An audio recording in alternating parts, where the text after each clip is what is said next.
Hai friend, oke. Sebelum masuk ke pembahasan soal ini, aku ingin ngejelasin dulu mengenai prinsip voltage divider atau prinsip pembagi tegangan.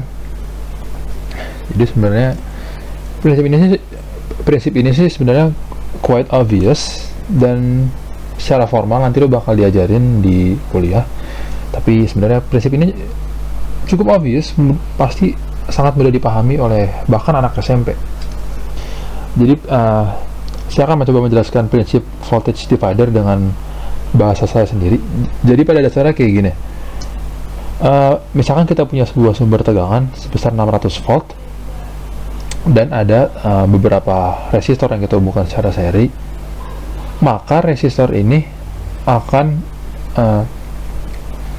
di tiap-tiap resistor ini akan terjadi voltage drop atau ya pembagian potensial berdasarkan rasionya sesuai dengan perbandingan dari rasio resistensi mereka.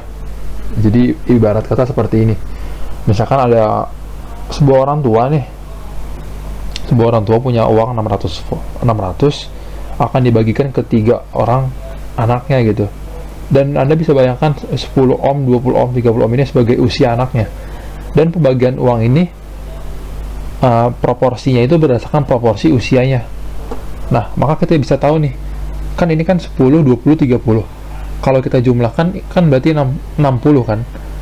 Berarti fraksi dari anak yang paling kecil ini 10 per 60, yaitu 1 per 6. Maka dia akan menerima 1/6 dari seluruh uang yang diberikan ibunya. Berarti dia akan menerima 1/6 kali 600. Dia akan menerima sebesar 100 volt. Coba kita ukur. Ternyata benar, dia menerima 100 volt, dan kita juga bisa menebak untuk resistor kedua atau anak kedua. Oke, kalau kita ukur, maka dia akan menerima proporsi sebesar 20 per 600 dikali 600. Maaf, 200 per 600 dikali 600 sama dengan 200. Ternyata benar 200 volt. Dan hal yang sama juga berlaku untuk resistor 30 ohm. Jadi berdasarkan proporsi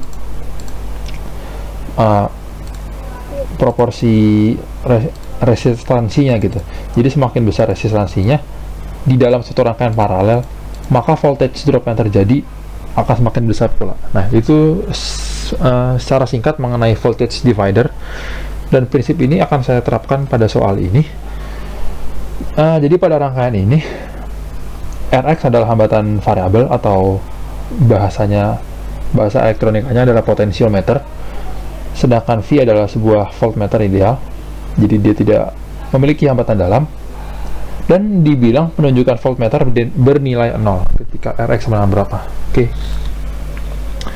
Sebenarnya rangkaian seperti ini sudah pernah kita jumpai di soal sebelumnya.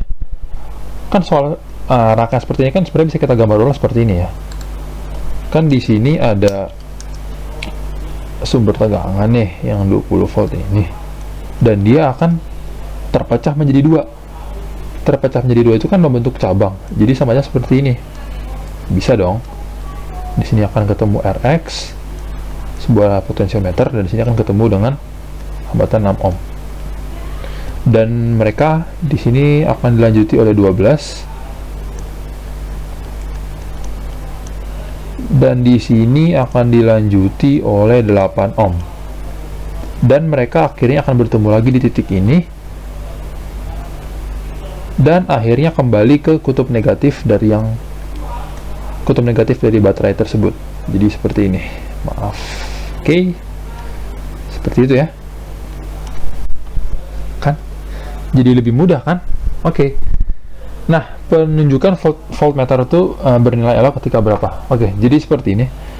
Voltmeter itu kan mengukur perbedaan tegangan. Jadi dia mengukur suatu tegangan relatif terhadap titik yang lain gitu. Jadi misalkan ini voltmeter, kalau saya hubungkan ke sini, misalkan ini 3 volt, di sini sebuah titik yang memiliki potensial 9 volt, maka penunjukan voltmeter ini akan menunjukkan 6 volt gitu.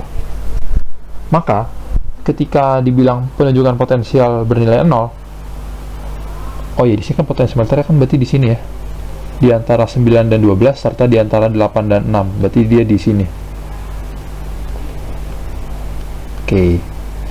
Karena dibilang penunjukan voltmeter bernilai 0, maka bisa kita pastikan bahwa potensial di sini besarnya akan sama dengan potensial di sini. Nah, oke. Di sini kita pakai prinsip sifat dari rangkaian paralel, di mana ketika di rangkaian paralel itu kan kita tahu bahwa besar potensialnya sama. Berarti saya bisa katakan bahwa besar potensial di sini akan sama dengan besar potensial di sini. Jadi kalau ini saya tuliskan V, maksudnya yang ini ya, sebenarnya yang V, maka ini bisa saya tuliskan V juga yang ini. Oke. Nah, di sini saya akan menerapkan prinsip pembagi tegangan pada resistor ini yang ini 12 dan Rx, dan saya akan menggunakan juga prinsip pembagi tegangan pada 8 dan 6.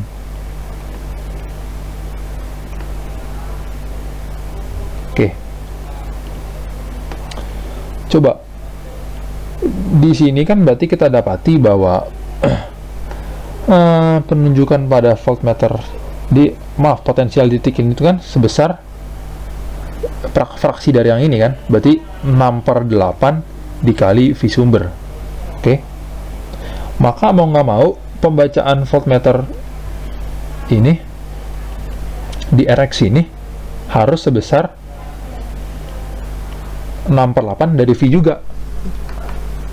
Oke. Maka bisa kita tuliskan bahwa Rx per 12 tambah Rx dikali V, ya ini adalah proporsinya sama dengan 6/8 kali V. Oke, berarti bisa kita coret, kita dapati, kita sederhanakan 34, kita kali silang, maka kita dapati bahwa 4Rx sama dengan 36 ditambah 3Rx. Oke, saya salah di mana? Sebentar ya.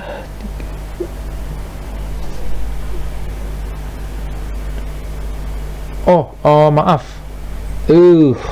Maaf. Ini bukan 6/8 kali V, tapi 6/6 tambah 8 dikali V. Maafkan saya. Jadi harusnya dia proporsi ya. Sorry.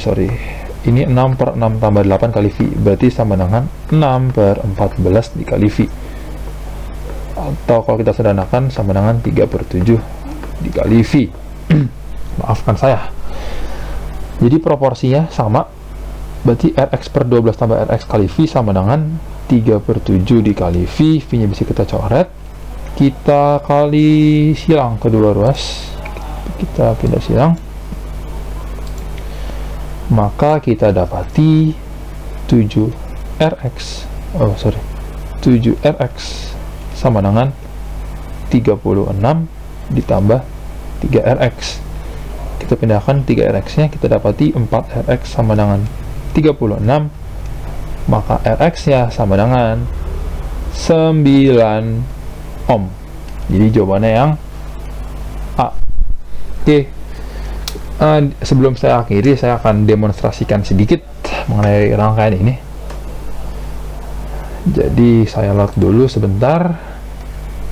Mana ya? Ini dia. Discard. Nah, di sini sudah saya bikin sebelumnya versi simplified-nya. Ternyata ketika ininya 9, ini 12, ini 6 dan 8, ini menunjukkan voltmeternya menunjukkan pembacaan sebesar 980. Apa ini? Fermi fault. Wah, ini kecil sekali. Fermi itu berapa ya? 10 pangkat berapa? Tapi intinya ini sangat kecil. Kalau ini saya atur sedikit, pada dasarnya ini itu menunjukkan 0. Tuh, 0 volt gitu. Tadi ada sedikit bug mungkin di aplikasinya. Ternyata benar ya. Ketika ini 912, ini 68, penunjukan voltmeter menunjukkan angka 0. Berarti jawaban kita benar, 9 ohm. Oke, sekian dari saya. Terima kasih.